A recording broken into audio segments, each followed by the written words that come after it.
네, 이번엔 민주당 전대 돈봉투 의혹 관련 얘기를 좀 해보겠습니다. 어젯밤 금품 전달 의혹의 핵심 인물로 꼽히는 강래구 한국감사협회장의 구속영장이 기각됐습니다. 영장 심사 전후 모습부터 보고 오겠습니다. 송영길 전 대표도 돈봉투 전달하신 거 알고 있으실까요? 누구 지시 받아서 마련하신 거예요? 녹취록 공개됐는데 할 말 없으실까요? 언젠가는 말할 날이 있겠지.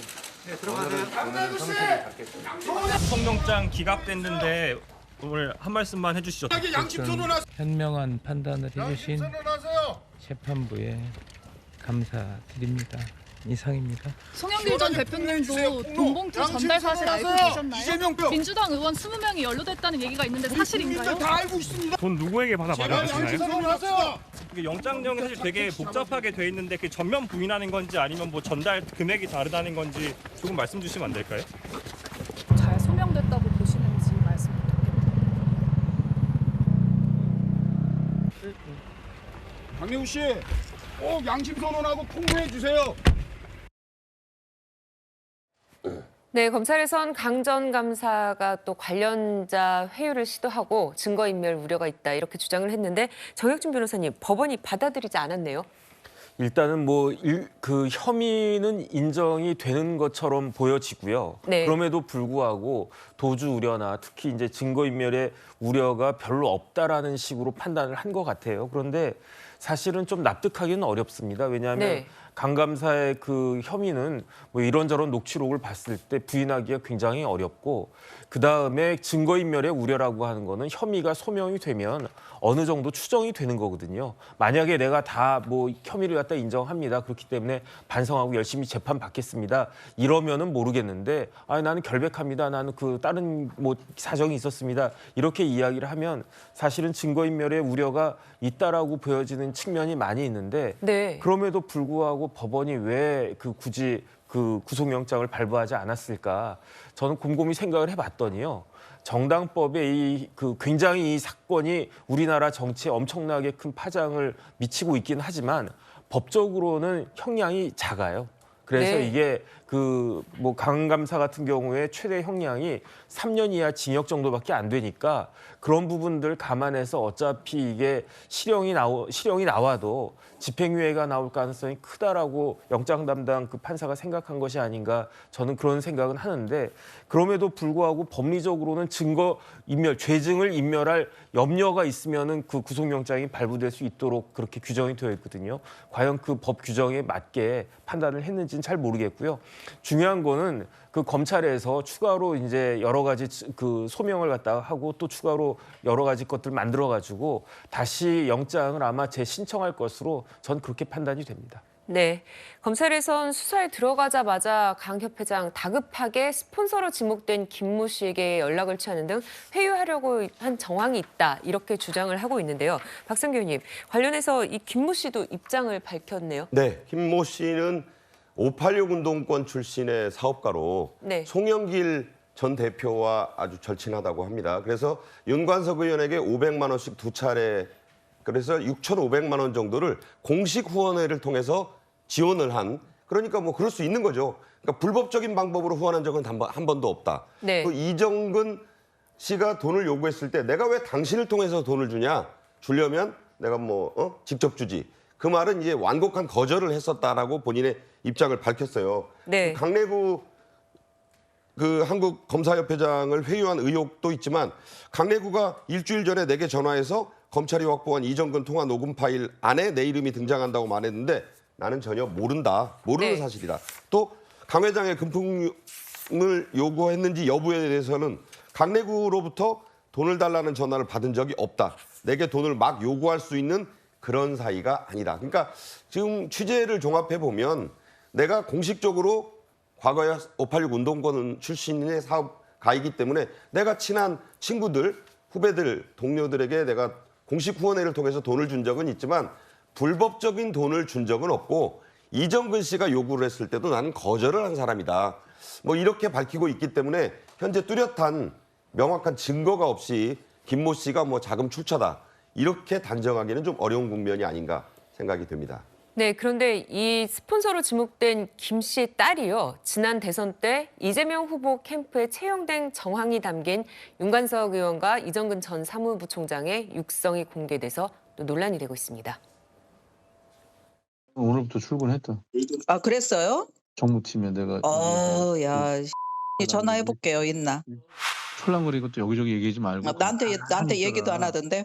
또 아마 그 전화를 받으면 너한테 아빠한테 먼저 하겠지. 그러니까 네가 또 제발 그 촐랑거리지 말고 가만히 있어. 또 네, 최진봉 교수님 노치를 보면요. 또 윤 의원과 또 이 전 부총장이 채용에 관여한 걸로 들리기도 하는데 김 씨나 또 이재명 대표 측에서는 입장이 어떻습니까? 일단 김 씨 입장은 뭐냐면 본인이 그 뭐 딸이라는 분이 예전에도 민주당 관련된 곳에서 뭐 일도 하고 뭐 이랬나 봐요. 그렇기 네. 때문에 잘 모른다 본인은 뭐 여러 가지 일하면서 본인이 알아서 간 것 같다라고 얘기를 하고 있고요. 이재명 대표 측에서는 이름이 밝혀지지 않아서 누군지를 모르겠다 일단. 그리고 네. 대선 때 자원봉사자들 엄청나게 많이 와요. 그 숫자가 조직이나 이런 걸로 보면요. 이걸 파악하기가 어려워요 사실은. 그러니까 물론 그 조직을 운영하는 쪽에서는 할 수 있겠죠. 예컨대 뭐 조직본부든 직능본부든 뭐 본부가 여러 군데 있으니까 홍보본부든 어디서 일했는지를 지금 파악이 안 된다고 그러고요. 이름을 모르기 때문에. 또 하나는 이제 자원봉사자들은 무보수를 하기 때문에 무슨 대가성을 가지고서 일을 할 수 있는 것은 아니다라고 네. 얘기하는 상황이고 뭐 자원봉사로 일했으니까 무슨 그 뭐 이재명 대표 역접에 연관이 있을까 저는 그렇게 보지는 않고요. 모르죠. 뭐 김 씨라는 분이 만약에 진짜로 그 못된 마음을 먹고 무슨 뇌물을 주고 이랬으면 이 사람들한테 부탁을 해 자기 짤 좀 거기서 일하게 해달라 이렇게 얘기할 수는 있었을 수는 있다고 봐요. 물론 그것도 확인된 거 아니니까 뭐 확정적으로 얘기할 수 없는 거지만요. 예. 그게 무슨 이재명 대표 당시 후보와 연관돼 있다 이렇게 가는 것은 저는 그거는 대단히 무리한 연관성이라고 생각합니다.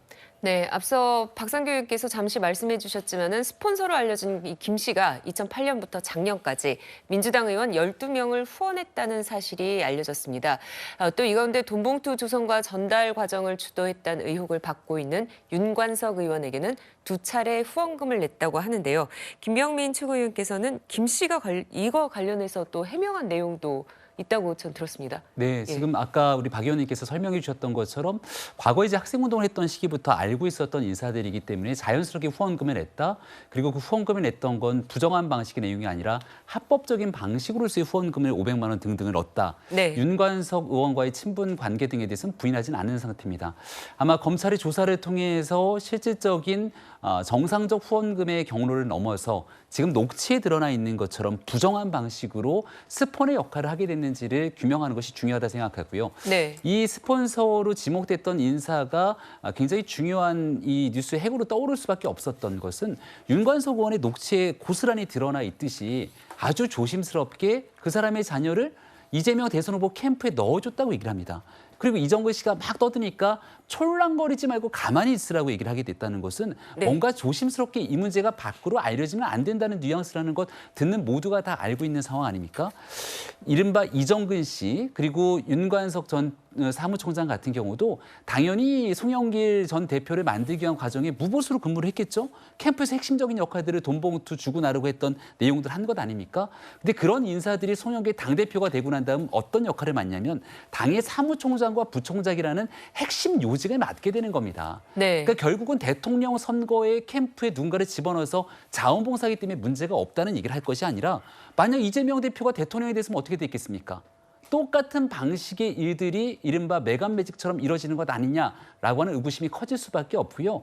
당시 사무총장으로서의 중요한 직책이 있었기 때문에 도대체 사무총장으로 대선 캠프에 넣는 영향력들을 실제로 어떻게 발휘했는지 그리고 이재명 대선 후보 캠프에서는 과연 이런 일들에 윤관석 총장과 어떤 연관성들이 있었는지에 대해서 설명해야 되는데 여전히 국민들 앞에 납득할 만한 해명을 내어놓지 못하고 있다고 생각합니다. 아니, 김 최고위원께서 너무 과장해서 말씀을 하시는데 제가 얘기했잖아요. 예를 들면 이정근 사무부총장이나 윤관석 의원 같은 분들은 당직에 있었고 현직 그 당시 국회의원 하거나 이런 일들을 하셨던 분들이니까 예를 들면 도와서 그분들이 어느 자리에 갈 수 있지만 자원봉사 중에 한 명이 어디서 뭔 일을 했는지도 모르겠어요. 전 뭐 누군지도 지금 밝혀지지도 않고 있기 때문에 일반 자원봉사자들이 해가지고 어디 뭐 중요한 자리에 가고 이럴 수 있는 상황은 저는 아니라고 봐요. 그러니까 제가 볼 때는 이재명 대표가 뭐 이 사람이 누군지 어디서 일하는지 이걸 알았을 가능성은 없다고 봐요. 다만 만약에 이제 그것도 전제 조건이 있는데요. 그 윤관석, 이정근 이 두 사람이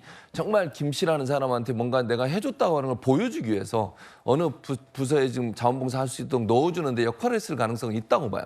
그거는 물론 확인된 건 아닙니다. 이것도 네. 그게 연관관계가 있는 건지 아니면 그 사람이 개인적으로 찾아가 내가 자원봉사 한다고 했는지 모르겠지만 그렇다고 해서 그 사람이 나중에 무슨 매각매직을 하고 그 사람이 무슨 중요한 직책으로 가고 그럴 수 있는 위치에 있는 사람은 아니라고 생각해요. 참고로 이정근 부총장 같은 경우는 그러한 부총장직에 갈 만한 사람이 아니다라고 하는 게 민주당 내에서부터 나오고 있는 얘기고요.